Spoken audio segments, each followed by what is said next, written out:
beautiful sights I want you to see. It's more fun in the Philippines. It makes you feel like in a dream. It's more fun in the Philippines. It makes you feel like in a dream. Last time on It's More Fun in the Philippines, we arrived on the beautiful holiday island of Bohol, went in search of the tiny tarsiers, climbed to the top of the magnificent chocolate hills, before going swimming in a waterfall, and joining the locals for some singing and dancing. Oh, and Mel managed to scare her paddleboard instructor into an early bath.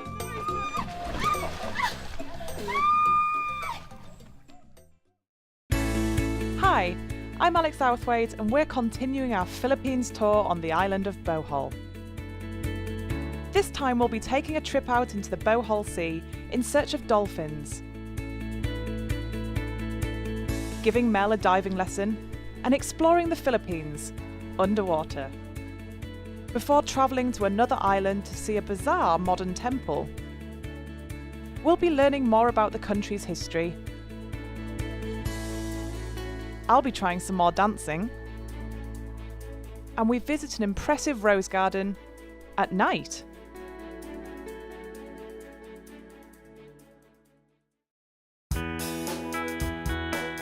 It's a lovely breakfast by the sea on our last morning in Bohol. We have the strawberry and calamansi. Oh, that's cool. So this one is sample. Very good. Bacon station. Look, literally a bacon station. It's quite a lot of bacon. We need to fill ourselves up as we have a busy day ahead. Do you know? Yes. Thanks.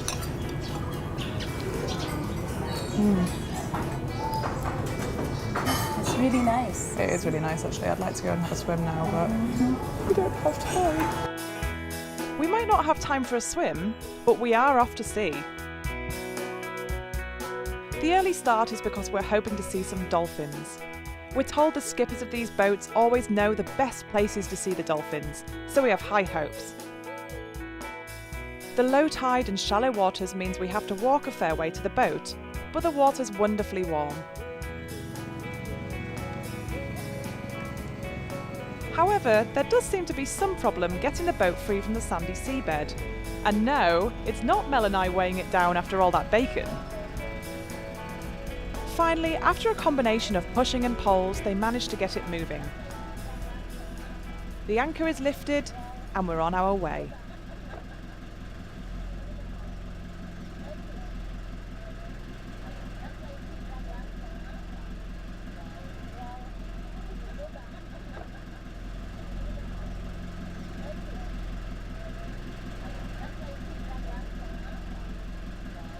It's a beautifully calm morning with the sun glinting off the sea. So it's 7 a.m. and we're already out having adventures. We're both trying to spot our first dolphin now. And I know that dolphin watching for a lot of people is one of those bucket list activities, so we can't wait. It's a big old sea though, so spotting the dolphins might not be as easy as we think. So this is already a Bohol Sea. And we're approaching Pamilacan Island, and they say that this is where the sightings of the dolphins are. So we have to wait. Are you very hopeful that we're going to see some? Yes, of course. Look at all those boats there. They're also hoping that we will see one or two or three maybe. There's a lot of people with their cameras out already. I know. So everyone is excited. And it didn't take long. Oh my goodness, there they are! We've just seen our first pool of dolphins. Everyone's super excited.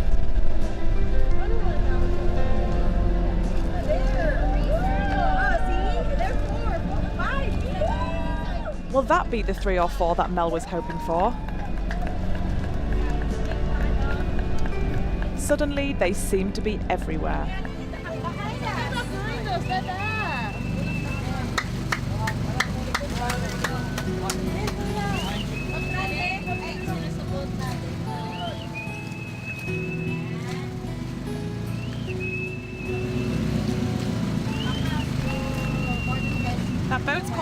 Infant Jesus too.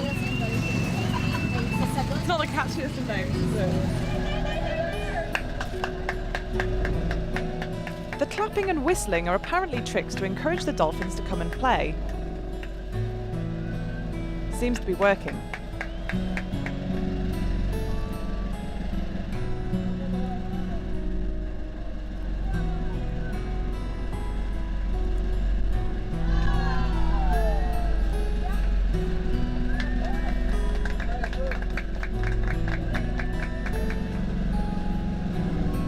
The dolphins seem to be playing with us, disappearing for several minutes before coming back in a completely different place.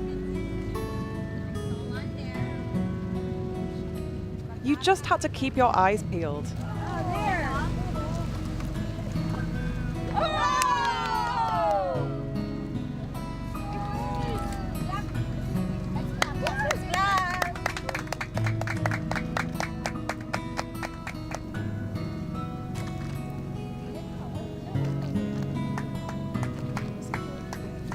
We've actually been really patient and we're the last boat here, and it's been worth the wait because they've come really close.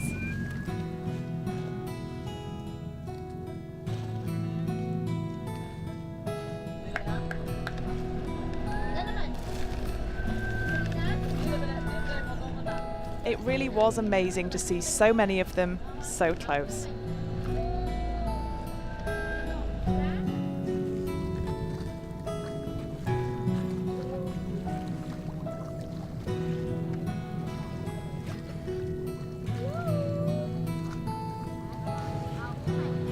It had been a superb trip and thoroughly worthwhile.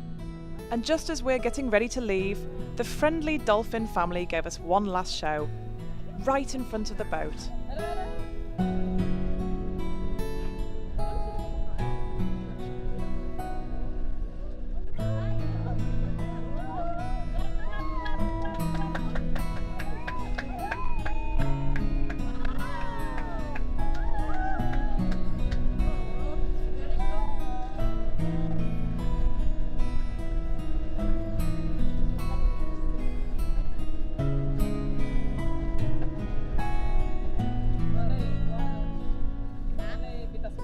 Sadly, it was time to move on, although our adventure wasn't over. Oh, and keep your eyes peeled, as there are also a lot of flying fish around here. There's some really lovely islands around, but I can see one ahead with a very white shore. Yes.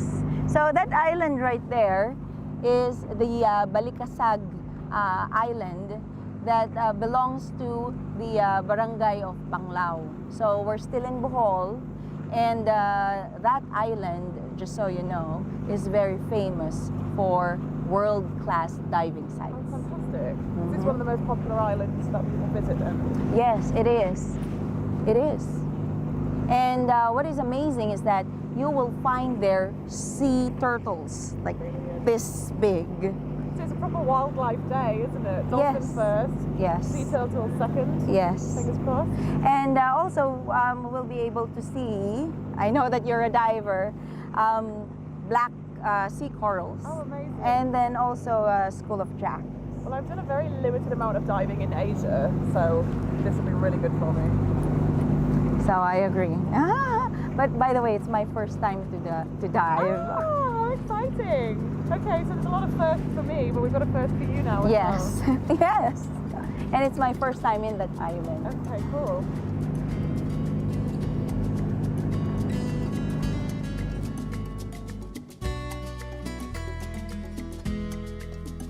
I couldn't help noticing that Mel was a little apprehensive about facing her first ever diving lesson. But me, I couldn't wait.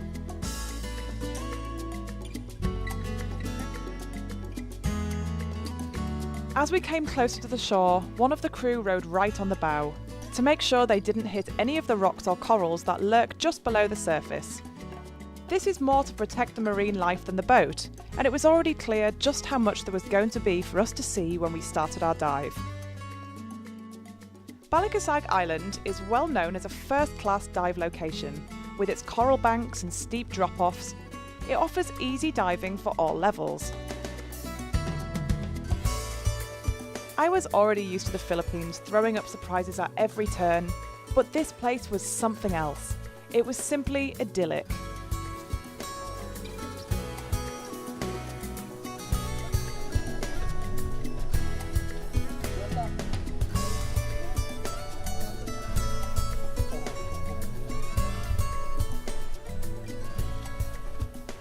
The soft sandy beaches would have to wait, however inviting they looked, as we were on our way to the dive school to get ready.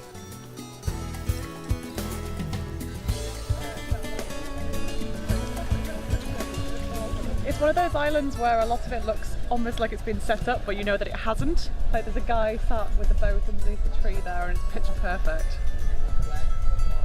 It's actually my first time here, and this place really looks nice, and I'm so excited for the dive. It's my first time.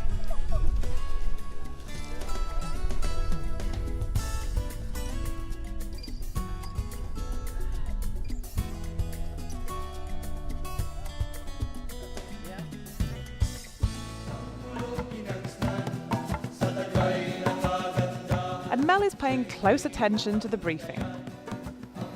Good morning, everybody. I introduce myself. I'm Junior Balan. I'm your dive master. Okay. So I will teach you only very important for just only intro dive. Okay. No license, just introductory. So I will teach you the important. Like for example, because underwater we cannot communicate, we cannot talk.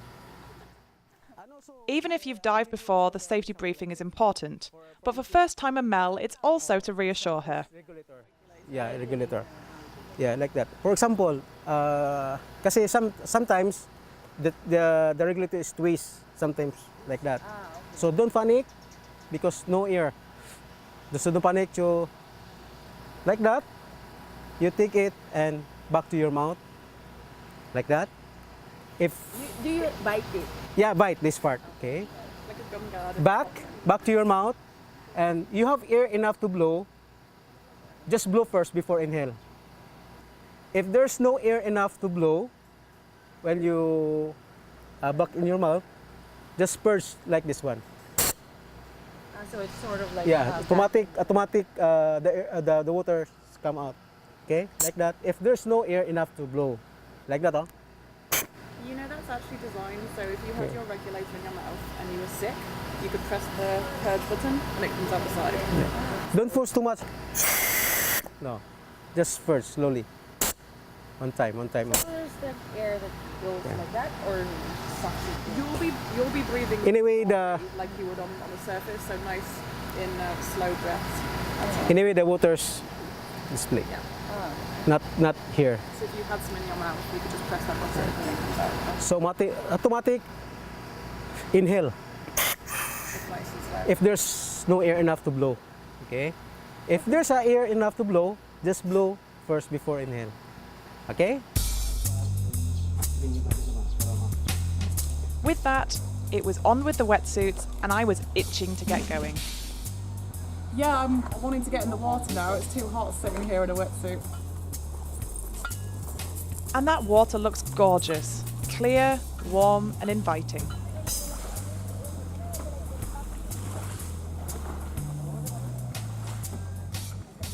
I was impressed by just how much attention the instructors were giving Mel.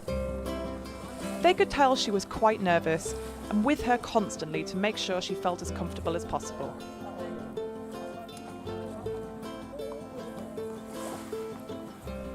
They went through and explained all the equipment one more time, which is important as it seems very different once you're actually wearing it. Nobody helped me put my flippers on. Now that she was in the water, they finished getting her kitted up, and then it was time to learn to breathe under the surface. Doing this in the shallow area so she can still stand helps her feel safe, as she's still in control.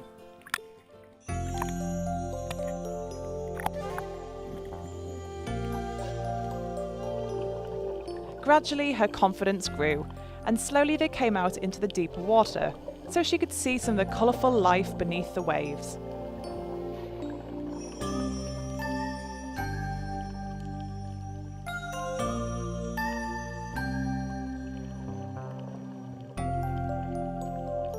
And what an unbelievable amount of colour there was. The water was so clear that the light came through from above to really highlight the wealth of corals, fish, and other creatures that call this home.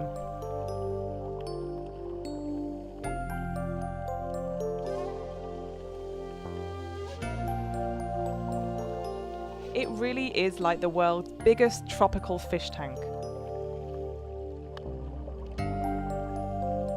Mel was also getting braver and confident enough to go underwater accompanied by the instructor.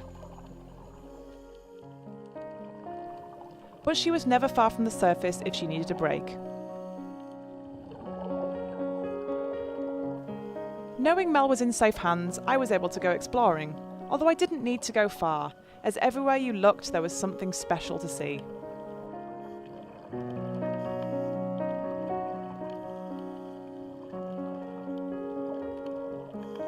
A stunning blue starfish.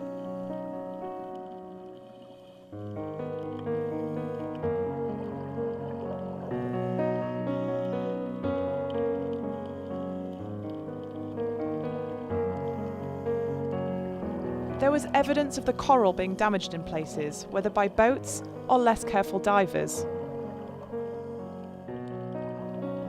But I was still enjoying every moment.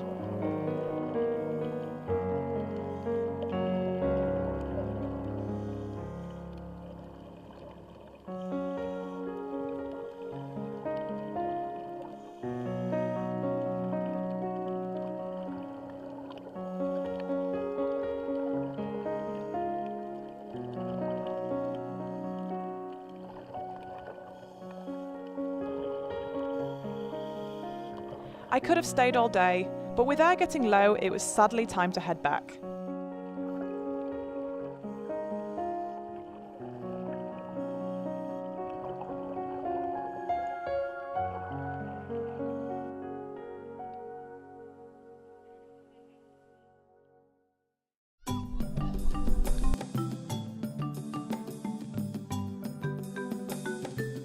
Back on the island, there was time to relax and enjoy the magnificent surroundings, and grab some fresh local fruit. But it was also a chance to find out Mel's thoughts on her first diving experience, once she struggled out of her wetsuit. Hi! Hi, hello. So how was it? Oh, I had a great time. It was your first one. What did you think? Know. I was nervous at first and I could barely breathe. I just found out that I have to breathe, of course, using my mouth. And You seemed to relax though as you went on. It got a bit easier, maybe? Yes. So when you told me how to do it, so I tried, and the secret there is to be just calm. Just calm. You Yes. definitely improved throughout the Yes. dive. Maybe something you try again, perhaps? Yeah, and at least I have a photo, so that was it. Exactly. So everyone knows it happened. You've got proof, definitely. Exactly. What I thought was quite interesting is usually when you're going diving, you have to go down quite deep to see some good fish. But we weren't even that deep, and we saw Yes. some great things, didn't we? Yes. I was also thinking if you come to the Philippines or anywhere else and maybe you're a bit nervous to try diving, because of the amount of fish that are there, you could snorkel. Why not? The dive masters were really good as well, so if you are a little bit of a nervous diver, they're going to stay with you the whole time. And then obviously afterwards you get plenty of time to enjoy this gorgeous island, And take plenty take- of selfies Yes. and eat some fruit. Yes.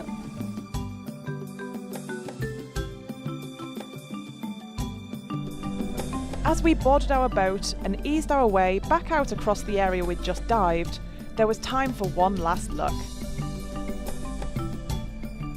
I discovered that Balikasag has a reputation as one of the best dive sites in the whole of the Philippines, due to its diverse marine ecosystem. It's only a small island, but as well as the dive centre, there's also accommodation and a restaurant by the beach. It's definitely on my list of places to come back to.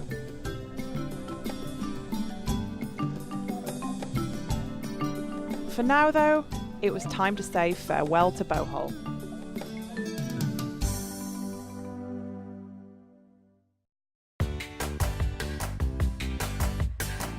It was time to move on to the next part of our adventure. we were catching a ferry across the Bohol Strait to the neighbouring island of Cebu. And we're just in time for dinner. You know the name of the place? Yes, it's circa 1900. Looks lovely. Yeah. Nice. And the building's magnificent. So is this an old building or a replica? This is an old building, an old house. That's why we named circa 1900 because we don't have exact year when the house was built. So we just retained the original architecture of the house, restore it, and then sometime 2013 we decided to open a restaurant. In what way do you think using the Filipino ingredients adds to the flavour of the food? Our executive chef, Steve Shrimsky, he's an Australian, and then he found out that the Philippines is rich in different culinary cuisine and flavors. So that's why if you notice some of the dishes are really using local ingredients. So we have the ravioli, we have our own version of ravioli, but here it's crispy fried, and then we have a salad. It's using smoked marlin. And then we have the Asian Caesar salad with quail eggs. So it's a different flavors from different places here in the Philippines. Mel, we've been to a few places where they've tried to include international flavours and Filipino flavours. Is that common all over the Philippines, do you think? Actually, I think it's more of like fusion now. It's the trend when it comes to culinary arts. And not only that, can you notice the presentation? So each of them is like a masterpiece. Very much So I so. think it Exactly. makes it very, very special. And it makes me hungry. And me. Can we tuck in, perhaps? Lovely. God, we had so many delicious things. I'm not really sure what was my favourite. What do you reckon? The chocolate stout cake. Oh, that was a good one. I love trying the Cebu mango as well. We had that with the beef teppanyaki. Yes, yes. You know, we've had another brilliant day, loads of activities, but it does mean that I'm super tired. So I'll see you guys tomorrow. It's another bright, sunny morning as Mel and I continue our Philippines tour on the island of Cebu. And Mel's chosen our first stop. Okay, so we are about to enter Fort San Pedro. This is actually one of the smallest forts here in the Philippines. And what period was it built in? Oh, during the 1500s. For a 500-year-old structure, it's in remarkably good condition. It's actually very pretty, isn't it? Yes, it has like Spanish influence. So what about its history? So actually, this whole fort that we see right now was built by the second explorer. His name is Miguel Lopez de Legazpi. So this one was built sometime in the 1565, and the material that you see right now is not the same as it was built, because the original one was built using wood, and Okay. this one was rebuilt by the locals in the 1700s. So practically it's also still old. And what's the material that they used the second time? Oh, this one is made from corals and egg whites. So you would see if you touch the walls like closely, you can scratch a bit there, and then you would see like not that one, the one on the walls. This one. So you would see sort of like the bits and pieces and the material that was used. You can actually see some of it. Yes, can't you? exactly. You can see the shells and the corals and everything. So those were like the early materials that they used before as walls. And clearly quite strong if it's lasted this length of time. Of course, yeah.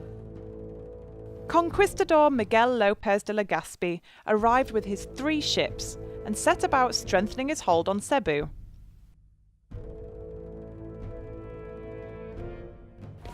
If we go up the stairs from here, Yeah. we will see 3 towers. Okay. So they call it like 3 bastions, representing the 3 galleons that arrived here during the time of the expedition. It's quite unusual for it to be 3 rather than 4, isn't it? Yeah, it is. So from this side, you will see the seaside, so it's known as the Mactan Channel. And from this way, we will see now the angle of the city. So it gives us a very, very nice perspective because this fort was actually built to make sure that they are safe from the sea raiders.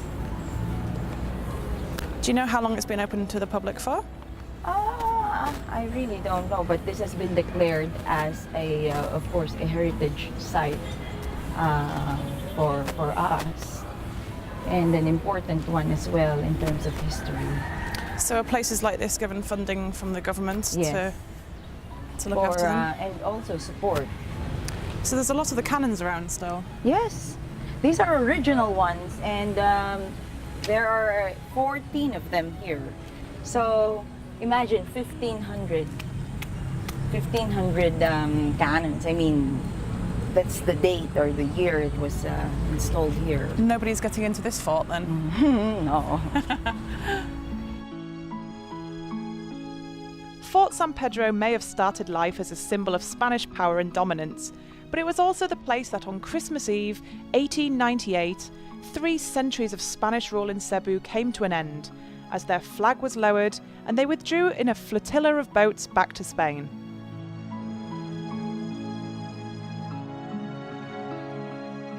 After the Spaniards used this as their fort, it was also used by the Japanese. Oh really? Yes, What as their for? barracks. And also was used by the Americans as well. So later on, after the war, it sort of like became sort of like a classroom, to teach the children. Well, it's amazing how much history this place has got. Yes, It's really yes. fascinating. Mhm. It's a fairly small fortress by most standards, but certainly well maintained and impressive.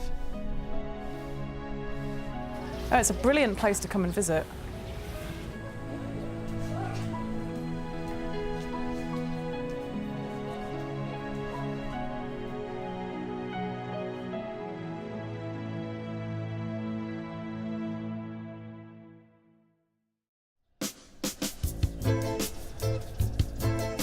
And a few streets away is Cebu City's spiritual heart. I've heard a lot of the locals talking about the importance of this place. Yes, we are actually at the Plaza Cebu, and behind us you would see the City Hall, and in front of us is the Magellan's Cross. So this is a very historic site for all of us, especially for the people here, because this is where Ferdinand Magellan actually did the baptism and implanted there the cross. It was, of course, implanted there 1521, and the original cross, because they believed that the natives believed that it was miraculous, they would scratch it and get a portion of it, boil it, and they feel that they would get powers from that tea, by drinking it. So what they did, inside this cross now, they implanted the actual trunk that was left from the original cross. And it's exactly the same wood, the tindalo wood, that is encased on this cross. So it's a cross inside a cross. Exactly. It's a cross inside a cross. And the images there would depict the story of the baptism and how, our area became a Christian. Is this one of the most popular spots for tourists to come and visit in the city? Of course. It's very, very historic. See? The baptism of the Cebuana Queen Juana and 400 followers by Magellan was the first Christian ceremony on the island. So actually, what they are doing. They are dancing the sinulog. So this is a prayer dance. So offered to the Santo Niño. What are they praying for? It's a Thanksgiving prayer. So pasasalamat means to thank. So maybe you want to try, and then we'll ask one of the prayer dancers If I'm allowed. to teach. One step forward, two step backward, like a cha-cha. Like salsa? Yes, cha-cha. But you have to do it here, I think. Okay. Yeah. Okay, Can I join the queue here? okay. One step forward, one step backward. Okay. So it's like that, but you have to say thank you. You know, thank you for something. What are you very Salamat, thankful is that for? right? Yeah, salamat. Salamat. So they are thanking Señor Santo Niño is the Señor baby Santo Niño, Salamat. salamat. Yes. Viva Pete There we go. Senor! Yeah, you say Viva. Viva! Yeah. Viva Pete Senor! Viva Pete Señor. There. Okay. So you have to say thank you for whatever, you know. So you thank you for your health. You thank God for your success, for your beauty, For my trip to for the travel, Philippines. yeah, for your trip to the Philippines.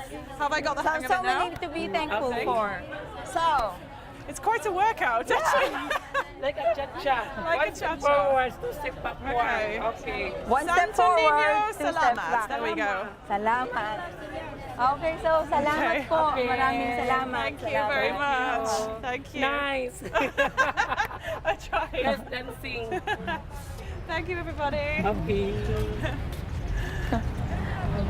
So how do you feel after dancing? A little tired, to be honest.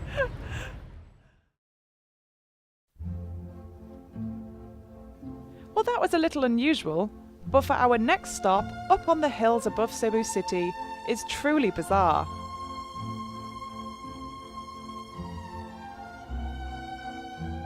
So we've just arrived at the Temple of Leia, and as far as my understanding, this was a gift from a local businessman to his dying wife. It's a very beautiful idea. So the temple itself started construction in 2010, and it was a tribute to Leia Adana, who was a beauty queen in her heyday. But I believe that the family themselves are actually quite famous in the area. Is that right, Mel? Yes, and even also the granddaughter is a famous actress Oh, wow. nowadays. Her name is Ellen Adarna. Very successful family then. Yes. I know a lot of occasions in history there have been tributes to women, I suppose, who've got Taj Mahal and Yes. Hanging Gardens of Babylon. This is probably one of the first that I've heard of recently, it's been built in recent times. Actually, this is my first time to discover that we have something like this here in the Philippines.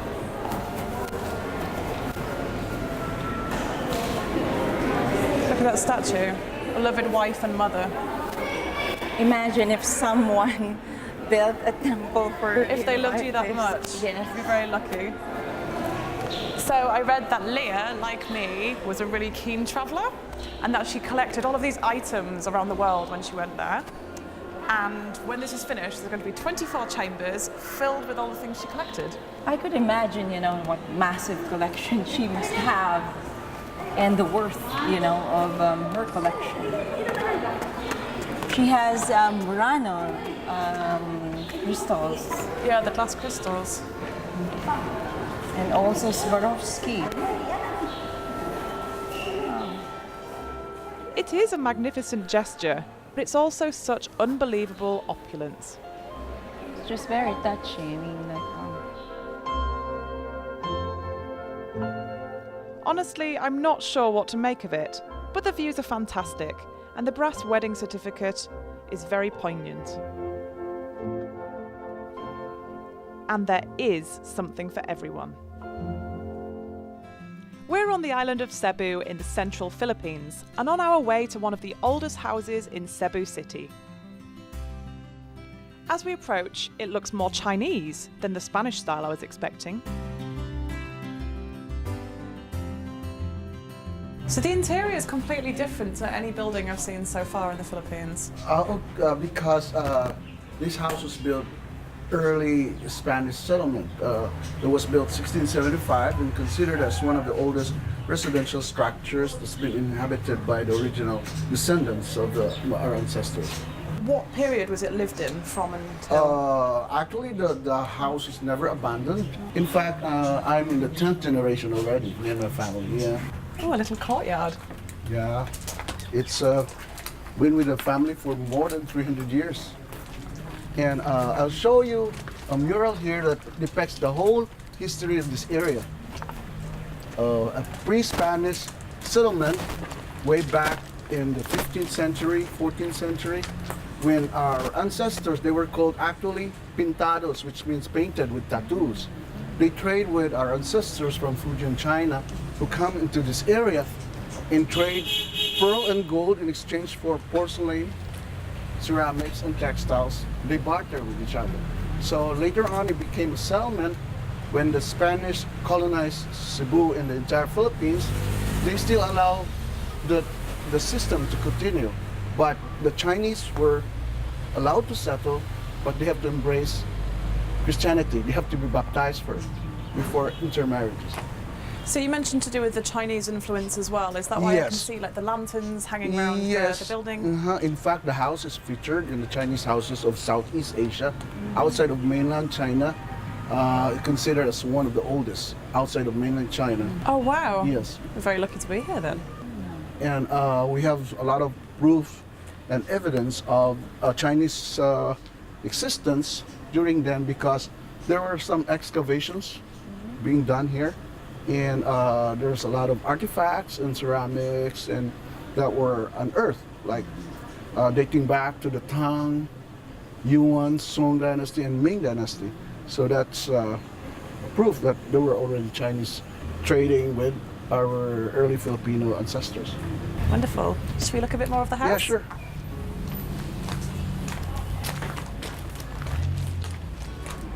So I've just snuck off and I've met Angeli and she looks absolutely fantastic. So I want to learn a little bit about the outfit. This is a typical Filipino dress. Filipino wore this during Spanish times when there's an occasion like weddings or birthdays. But now we wear this at every cultural presentations. Are there special festivals where people would still wear things like this? Sinulog festival. So we wear this every occasion. This. Nowadays we wear this for cultural presentations. But before, this is a typical Filipiniana dress. Are they comfortable to wear? Yes. Yes, not too hot. Not too hot. But I have a pen also. Well, you look wonderful. Thank you, Mom. Thank you. The house is absolutely crammed with interesting items and it's easy to see its age. If you look up above, it's clay tile. It's actually tigolas in Spanish. In our dialect, it's tisa, but it weighs more than 1 kilo. Can you imagine? 1 kilo, so the weight it's having. And what is very surprising, the recent earthquake, not even a single tile fell down to the floor. Wow, very lucky. It's very, very amazing. How hard is it when you're preserving somewhere like this to keep it authentic and use authentic materials? I belong to a conservation society, heritage conservation society. We preserve things conservatively. We don't preserve things just to fake it out and everything. So we try our best, even with less funds and everything, to preserve things in its original state. So at the back is a mural of the oldest street in the Philippines, Bohol Street, named after Christopher Columbus.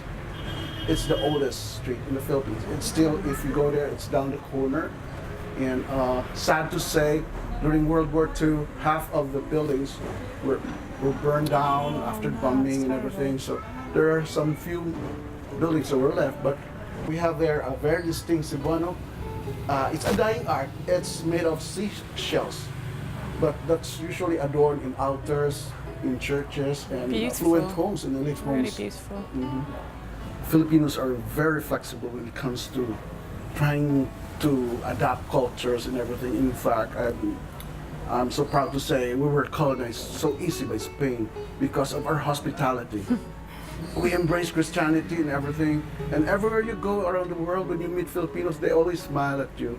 And that's one thing I'm very proud of, and that's why we have to share all our culture, because people are, aware already. Filipinos, like, there are a lot of beauty queens because of mixed intermarriages. And Philippines, I think, are one of the best species for beauty queens. I'm just joking. Yeah. Well, this is a really magnificent place and a thank you really so great place to much. learn about history as well. Enjoy Bye-bye. your stay in Cebu. Thank you. Okay, see you. It was absolutely fascinating, but not everyone comes to the Philippines for history or tourism. If you're a musician, our next stop is a very special place. Hi. Good afternoon. Great to meet you. Nice meeting you too, ma'am. Ma'am, good afternoon. So, before we proceed to our display, ma'am, allow us to show you here to you the process of the guitar making. Yes, please. And the kind of wood that we use. So this area here, this is where we do the assembling here. And to make the guitars, these are all some of the samples of the different materials that we use here. How many different types of wood do you have? We have plenty of different kinds of wood, ma'am. Like here in the Philippines, we do also use this kind of a very good temper like this one. It's this is how we call it kamagong in our place here, or ebony. Yeah, this is the hardest wood here in the Philippines. Color black. Yeah. And then for this kind of hard materials, ma'am, we only use this wood, particularly on this part here for the fretboard, because it needs to be strong on this part here because of, you know why, the tension of the strings. Yeah, it's very strong. You've got some very unusual woods as well, like the jackfruit one. up Yes, there. ma'am. We do also use this type of wood also. Jackfruit. We also we also use a kind of wood from mango tree. Mango. Yes, Wow. mango wood. We also have it here, ma'am. We How also long use- is the process of making a guitar? You know, ma'am, to make a very good guitar, it takes very long time. For the most expensive one, that will talk about 1 month to finish. Yes, ma'am. Guitars, ma'am, we also make like this kind of things, a ukulele. To be wear it in Hawaii. We're familiar with that. Lovely. This is a kind of a Very soprano nice. ukulele. And for the ukulele, because we're producing 3 different types of ukulele, which is soprano, concert, and tenor. Then we also have like this. It's very native. It's a type of ukulele from coconut shell. Yeah. We call it kokolele. Kokolele. Ukulele. Very good. And can you just talk me through what the gentleman is doing here at the moment in the workshop? Yes, ma'am. So what he's doing is right now. So this is how they do the assembling, because to assemble the guitar, ma'am, we only use glue. So they glue it all together and then tie it up together with the strings to fix To it up, hold to it. hold it together. And then this will take about 4 to 6 hours time to dry the glue. Wow. Yes, ma'am. So do you export your guitars all over the world? We did not export this guitar, ma'am, because as I've said, to make a guitar, it takes very long time. So if you want to have the Allegri guitar trademarks, you have to come here, because you have to feel what's the sound, and then You have to feel it. yeah, you have to feel it. Yeah, So can we hear one played? no problem. No. Yeah. I know about 3 chords, Yes, ma'am. which I'd have to play over and over. Okay. Would you be able to demonstrate a song for us? No problem. Yeah? Yeah. Thank you. Let's swap places. I'll do you one classical guitar piece. Fantastic.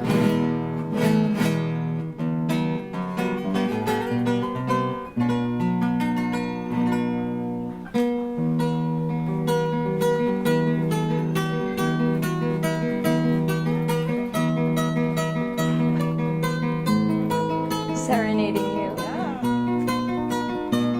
So you should feel it. You have to look at her.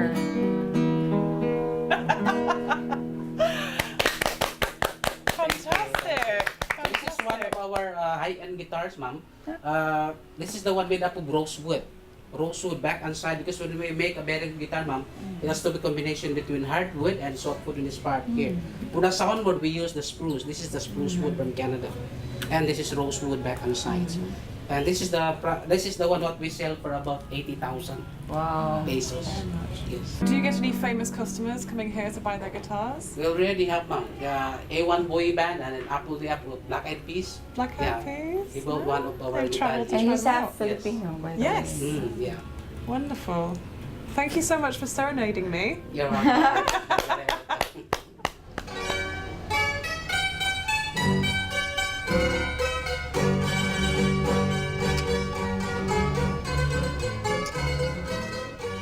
was actually hard to stop them playing for us. They love it so much.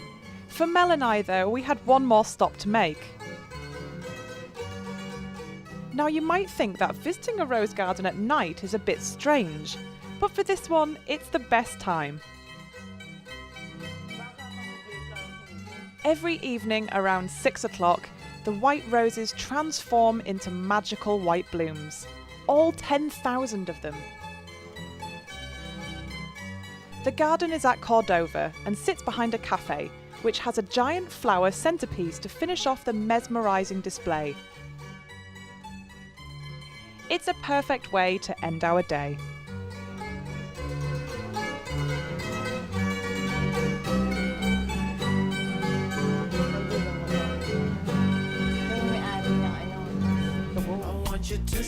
Next time, we're off to the island of Siargao and some fascinating rock pools. I learned to stand up on a surfboard, and we visit the legendary Naked Island. See you next time.